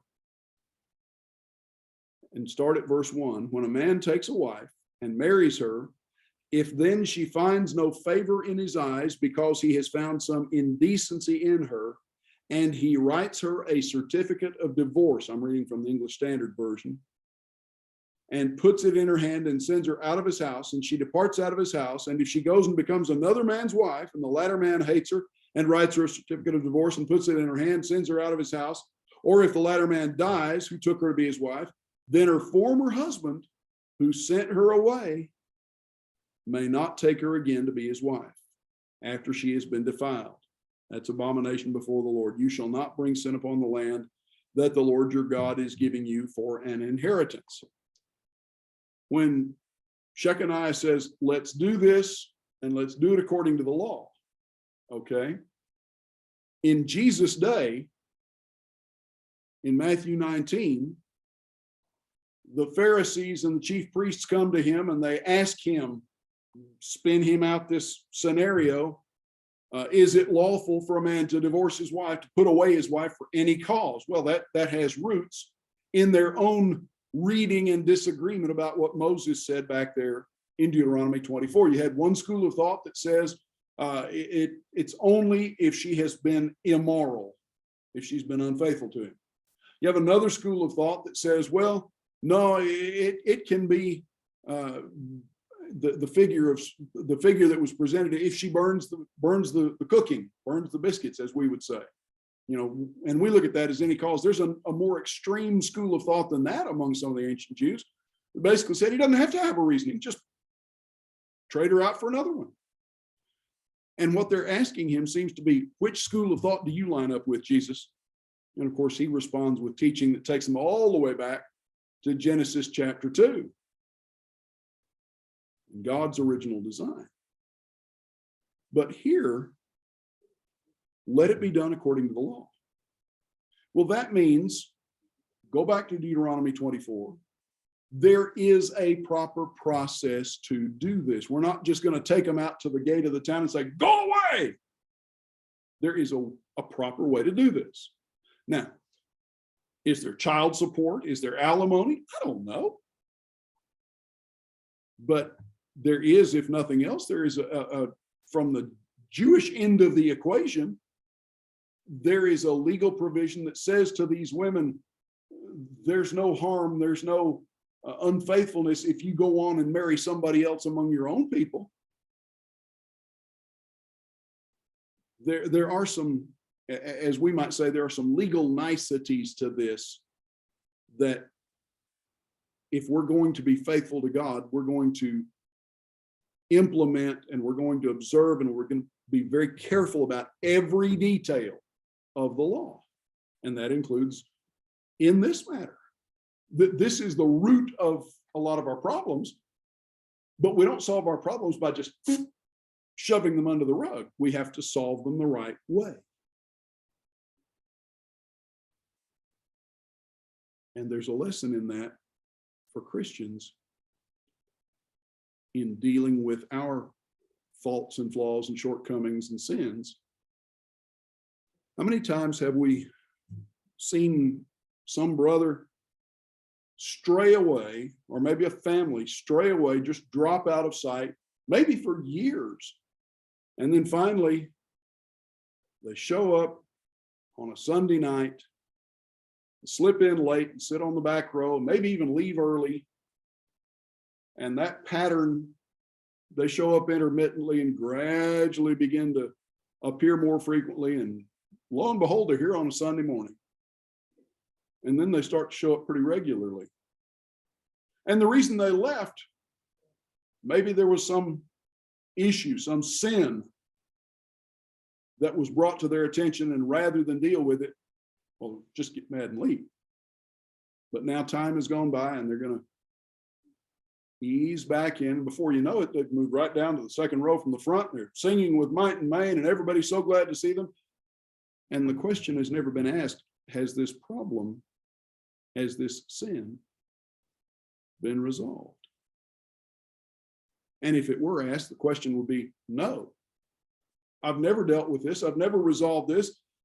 I've simply let time pass to the point that now folks are more glad to see me than they are offended by me. And I'm just going to slip in the back door sideways and that'll get me into heaven. No, it won't. So Shechaniah says, let's do this right. Arise, for it is your task. Now he's speaking to Ezra. It's your job. We're with you. Be strong and do it. And Ezra arose and made the leading priests and Levites and all Israel take oath that they would do as had been said. So they took the oath. The interesting thing here, make them swear, Sheba, to seven themselves, to perfect themselves. They make an oath. We're going to do this. We're going to do it right.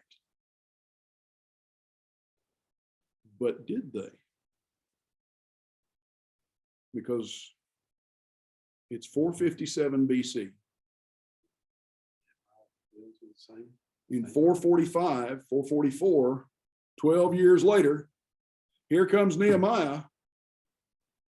And what does he find? The same problem still exists. Somewhere in this time frame, here's Malachi. You're cheating on the wife of your youth. God's mad at you for it. How seriously did they carry out this covenant? Well, they took the oath. And Ezra withdrew from before the house of God and went to the chamber of Johanan, the son of Eliashib, where he spent the night fasting, neither eating bread nor drinking water. He was mourning over the faithlessness of the exiles. And a proclamation was made throughout Judah and Jerusalem to all the returned exiles that they should assemble at Jerusalem. If anyone did not come within 3 days by order of the officials and the elders, all his property should be forfeited, and he himself should be banned from the congregation of the exiles. That's pretty stiff. To refuse to come, you're going to lose everything. Now, think about what kind of an incentive that is. You've made this journey of hundreds of miles, or maybe your family did, or maybe your grandparents did. And who supported them to do that? All of your extended kinfolks back in Babylon, Medo-Persia, wherever back there. According to the king's decree, those that did not come were supposed to underwrite those who did. So there's a significant investment back there somewhere, and you're going to forfeit all this. And if you forfeit it, it's not just you who lose your property, your house, your fields, your vineyard, whatever. Your family loses as well. So there's strong incentive here to be there. To refuse to come to the meeting is to lose everything. Now, pause here and think about the size of this. At this point in time, how big is Judah? The nation, the country, the territory. We know that when they first came back, oh, I know where they are. When they first came back,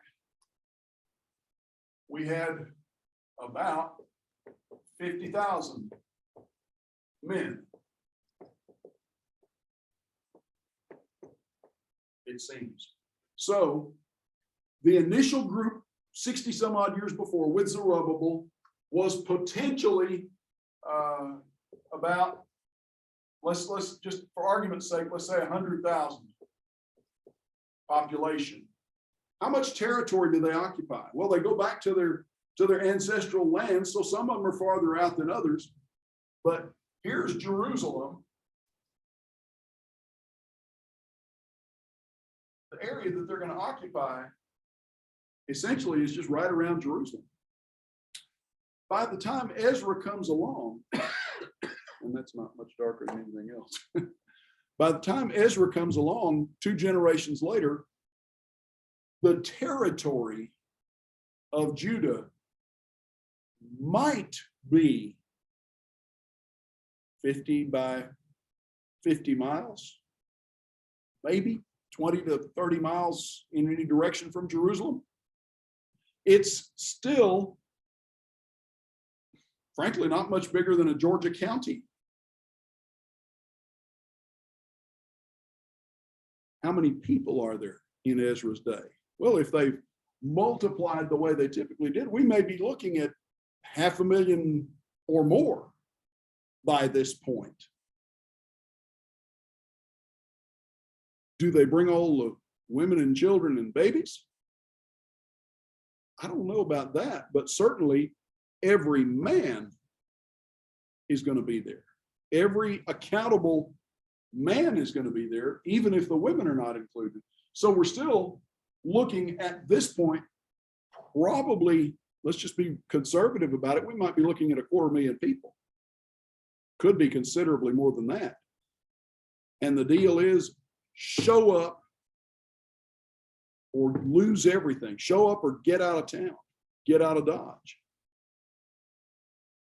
And so you start then at verse 9. And from verse 9 down to verse 15, the circumstances are presented to the assembled population. The proposition is put to them. All the men of Judah and Benjamin assembled at Jerusalem within the 3 days. It's the 9th month on the 20th day of the month. all the people sat in the open square before the house of God. Now that's we would look at that and say, well, Jerusalem couldn't hold that many people. 100,000 people, 50,000, 10,000 people all crammed into the temple courtyard. They're spread out from the temple. How far down the Kidron Valley up the other side do they go? I don't know. But they're all there.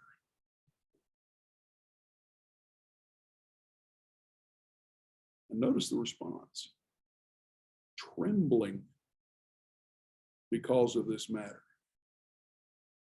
and because of the heavy rain. Rain in the scripture is normally portrayed as a blessing. We read about the early rain and the latter rain and how that's necessary for the crops to flourish and for things to prosper and grow, pastures to green up and so forth. But heavy rain is another matter.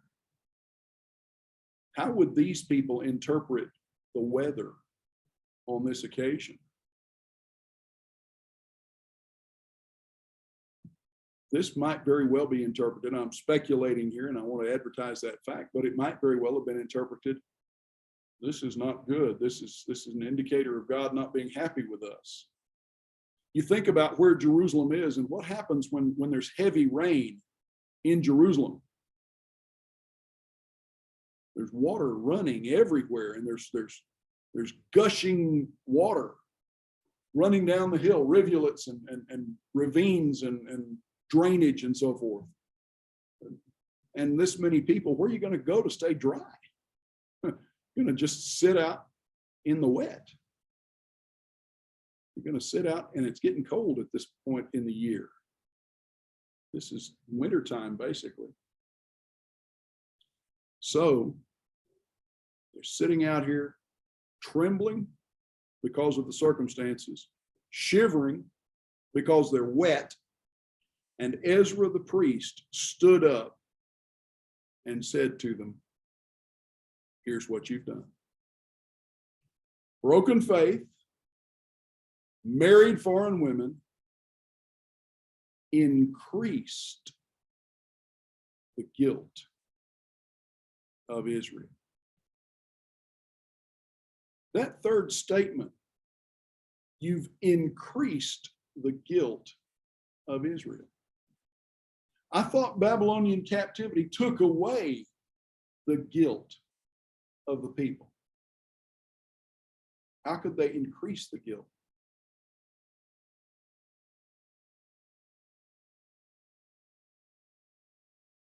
Something God had already punished. Well, it's a national sin. The impact, did every Jewish man participate in this? Not directly. Not every Jewish man had married a foreign wife. But what does this say about those who had not objected when the priests and the Levites did, when the spiritual leaders did engage in this? What does this say about those who had gone along to get along? What does this say about those who didn't do it themselves, but perhaps envied those who had? You've increased the guilt.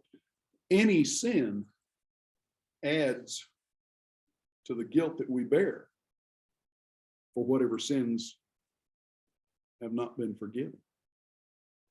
And when you're engaged in sin, what are you doing? You might as well get a great big manure scoop and just keep shoveling it in, because every moment that you continue, that's what you're doing, is piling it on. So you've broken faith, you've married foreign women, you've increased the guilt of Israel. So what do we do about it? Number one, admit it. Verse 11, confess it to the God of your fathers. Number 2, do his will. Obey him. Do what he tells you. Now, incorporated in that statement is don't do the things he tells you to not do. Is what, that's a cuts both ways kind of thing. Do the things you're supposed to do. Don't do the things you're forbidden to do. Number 3, separate yourselves from the people of the land and the foreign wives. Disconnect from sin. Here's the challenge that every Christian faces every day of our lives in this world. We live in a sin-saturated society. We live in a sin-filled world. We live in a time when sin is paraded openly and celebrated as good and kind and healthy and loving and what have you. And if you object, you're the problem. Separate yourself. Cut yourself off. Don't participate in it.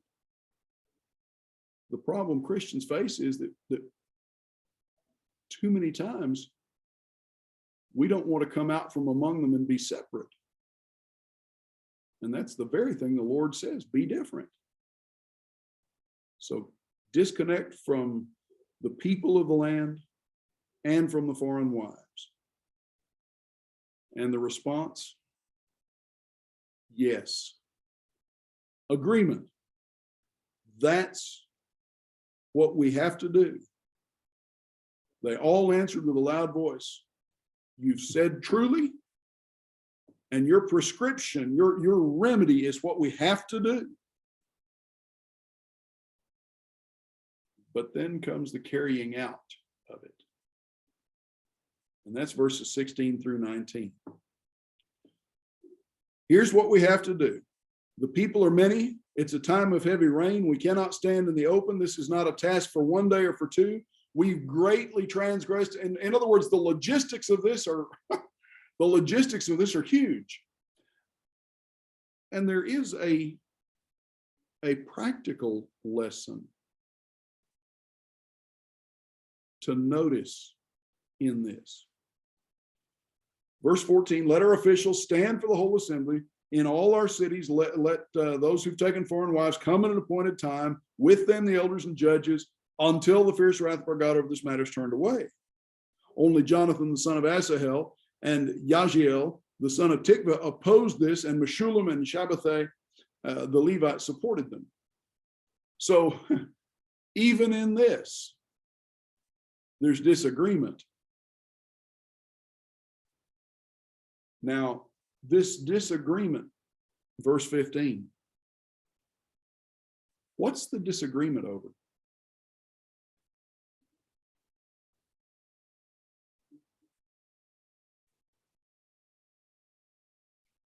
Are they disagreeing about whether or not to resolve the problem?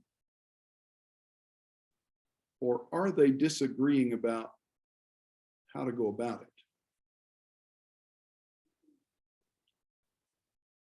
Like the latter. I believe you're correct. I think it's the latter. Anytime there is sin to be corrected, we know what the right thing to do is, don't we? Stop the sin, correct the sin.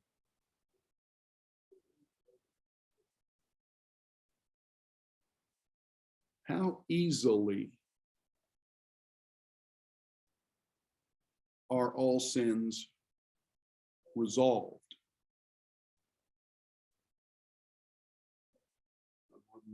Some are easier, some are simpler to resolve than others. And that seems to be what we're seeing here. The statement, this is complex. There's a lot of people involved. There are a lot of moving parts to fixing this. Go back to verse 3, let it all be done according to the law. Okay, what does the law specify? Well, among other things, there's some paperwork that's going to have to take place here. some legal paper. Well, how many lawyers are there in Israel? I don't know. But not every one of them was a lawyer. Not everyone. And I say that a little bit facetiously, but here's the point. There's a lot involved in bringing this to its full resolution. So the proposal is made. Let's do this in an orderly way. We can't take care of it all this afternoon here in the rain. So let everybody go home, and we'll appoint a commission to administer this town by town or territory by territory, however we want to divide it up. And you've got two spokesmen that say, no, that will not, we can't do that. And you've got two others that say, yeah, that sounds good. Why would these guys object?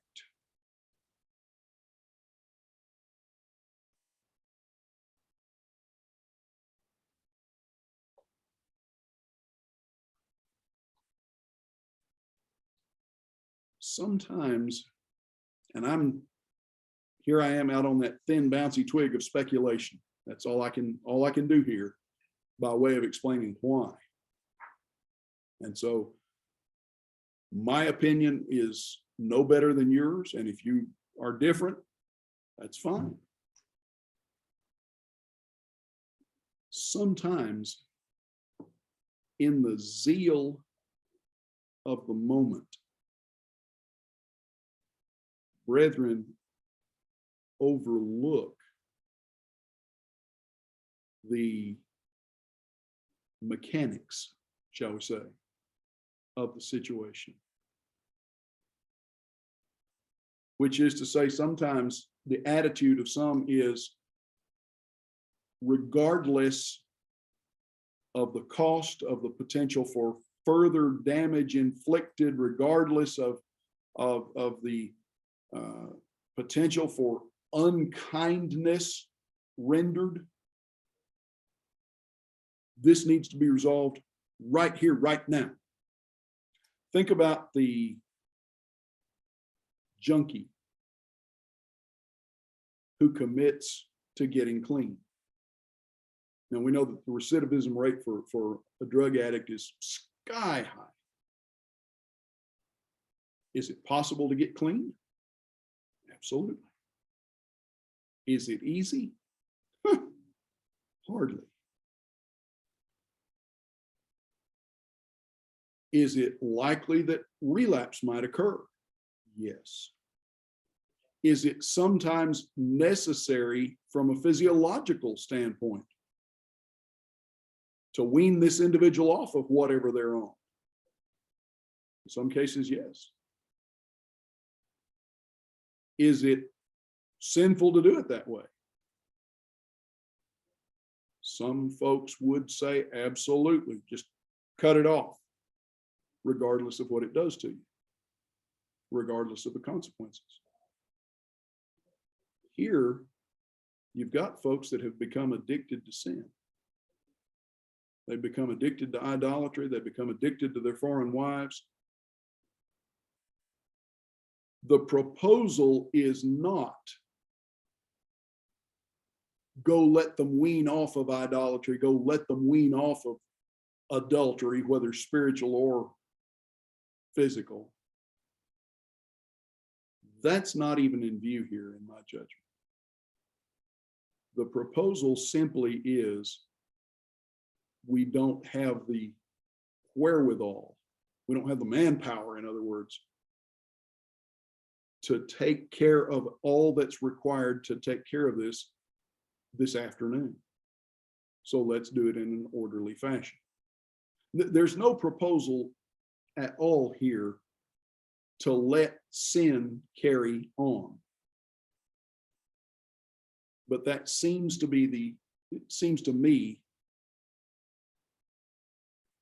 to be the attitude of Jonathan and Yahaziah here. Need to fix it all right this instant. The remedy has been prescribed. The remedy has been accepted. Now it's a matter of carrying it out. And that seems to be what goes on. You pick up at verse 16. The returned exiles did so. Ezra the priest selected men, heads of fathers' houses, according to their fathers' houses, each of them designated by name. On the first day of the 10th month, they sat down to examine the matter, and by the first day of the first month, they had come to the end of all the men who had married foreign women. So it took them 2 months to get this straightened out. And that tells you just how pervasive the problem was. It was not just the priests and the Levites. A whole big chunk of society was affected by it, had engaged in it. It took them 2 months to get through all of this and get it corrected.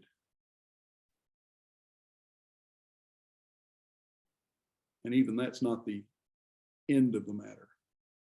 Come down here to verse 18, verse 19. Some of those were the sons of the priests. And you got names here: Messiah, Eleazar, Yarib, Gedaliah, some of the sons of Yeshua, the son of Jehozadak, and his brothers. They pledged themselves to put away their wives, and their guilt offering was a ram of the flock for their guilt. A trespass offering. Now it's interesting here. The sons of Immer, Hanani, Zebediah, Hiram, and all these others, and of the Levites and of Israel, verse 25 rather, on down through here, all this list of individuals. But notice at verse 19 what they offer. They offer a trespass offering. Flip back to Numbers chapter 15 for just a minute. In Numbers chapter 15, at verse 30.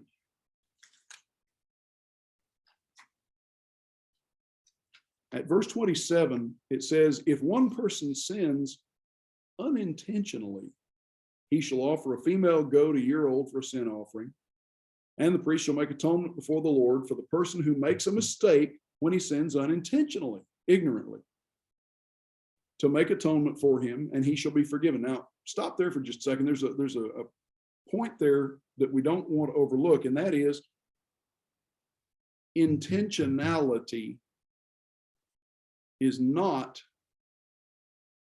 an essential element of sin. In the 21st century, a lot of Christians operate on the principle that if I didn't know that it was a sin, then it's not a sin. And that's not what the Bible teaches. Because here you have an atonement for an unintentional, we would say an accidental sin. Have you ever gotten a speeding ticket when you were not speeding on purpose? I've had, not in recent years, but I've had a few speeding citations in my life. And on occasion, I knew exactly what I was doing, and maybe I had what seemed to me in the moment a good reason, but I was exceeding the speed limit and I was doing it on purpose, and I really couldn't complain because I got exactly what I deserved, and I paid the fine and went on. Have you ever gotten a speeding ticket when you didn't mean to speed? You didn't even realize going through a school zone, and you didn't know that school was back in session in that county, and boom, there you are. You did not intend to sin. Did not intend to speed. Well, officer, I didn't mean to. Oh, well, okay, you just go on. No harm, no foul. Smile sweetly, maybe that'll work. Or did you have to pay the citation anyway? Here, you've got an offering for an unintentional sin. But notice at verse 29, you shall have one law for him who does anything unintentionally, for him who is native among the people of Israel, and for the stranger who sojourns among them. But now notice verse 30. The person who does anything with a high hand, whether he is native or sojourner, reviles the Lord, and that person shall be cut off from among his people because he has despised the word of the Lord and broken his commandment. That person shall be utterly cut off, and his iniquity shall be upon him. So those who sin knowingly and deliberately, There's no trespass offering for that. Those who are unapologetic, open about their sin. Think about what Phinehas does with the man who takes the foreign woman back in the days of Joshua. Phinehas takes a spear and just adds them to his butterfly collection. Zeal for thy house hath eaten me up. There's no trespass offering for that kind of high-handed behavior. But here in Ezra 10, there's a trespass offering, which indicates, seems to imply these marriages were made in ignorance. Now that's a little hard for us to wrap our heads around, in that these people have only been back in the land for 2 generations. They've come back to restore proper Mosaic worship. And they don't know any better than this. But let's remember where they've been for 70 years before this, and where they've been, figuratively speaking, for a couple of hundred years before that. The sins that led up to captivity included all of these things. In their captivity, the first half of their captivity, their leadership, their elders, their chieftains are arguing and objecting to everything that Ezekiel is telling them. And then finally, after the temple is destroyed and they see their cousins coming in to be sold, finally they're starting to get it, figure it out.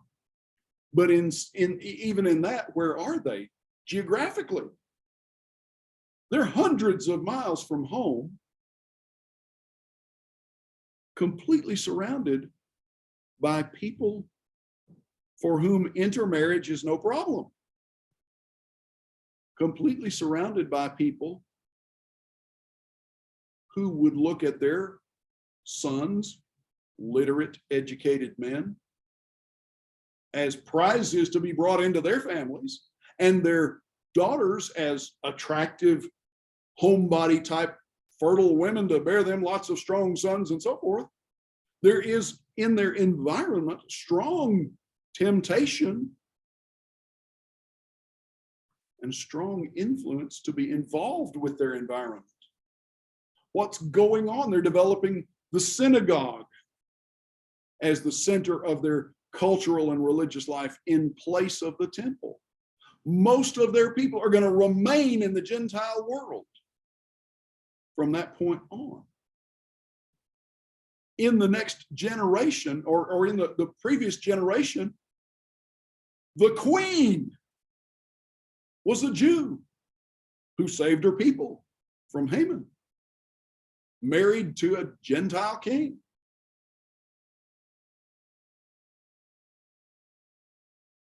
So the attitude, the environment, the understanding of these people, and even in the reconstruction of the temple and the reinstitution of the priestly service, the focus has not been on this particular issue, probably for a long time.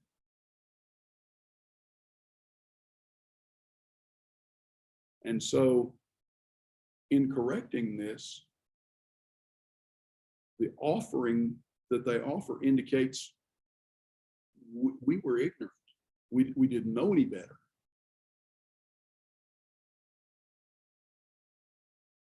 Now we do. Yeah. If they offered a ram, was that each person that was guilty offered a ram? Okay. In verse 19, did every individual offer a ram? Well, you look at the terminology here. It says, the English Standard says, the sons of the priests who had married foreign women, they pledged themselves, and their guilt offering was a ram of the flock.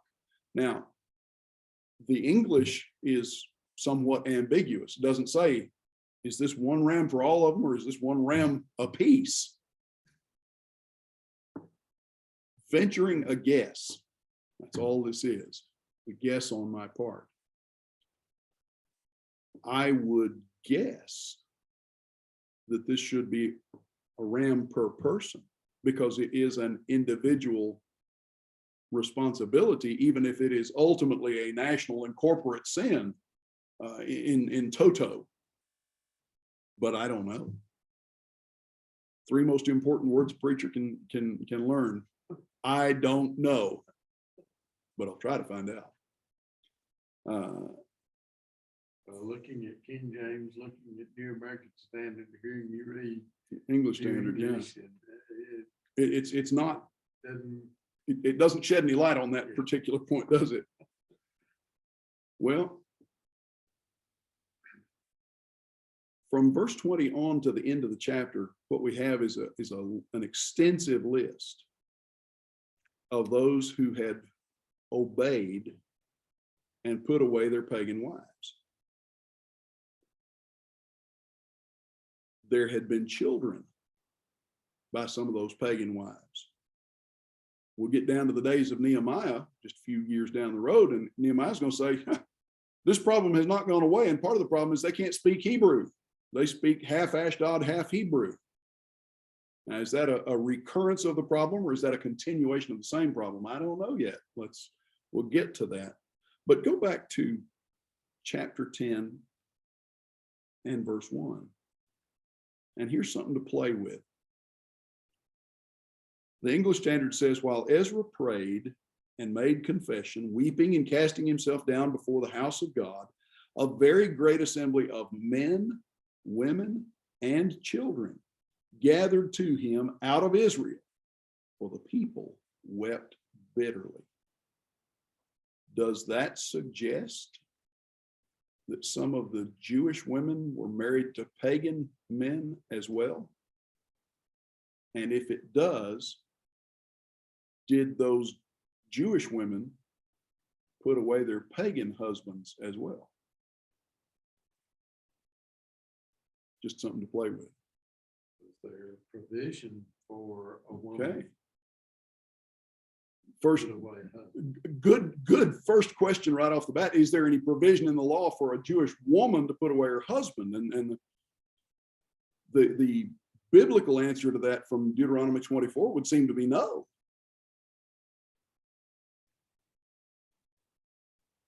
But that takes us back to the first part of this question. Were there Jewish women who had pagan husbands? I don't know. I don't know. That's a good place to stop, because that takes us into Nehemiah next week. And that's where we will begin. I really should have rearranged all of this to put Esther in between chapter 6 and chapter 7, but it didn't occur to me till it was too late to do that. So, thoughts or questions or comments?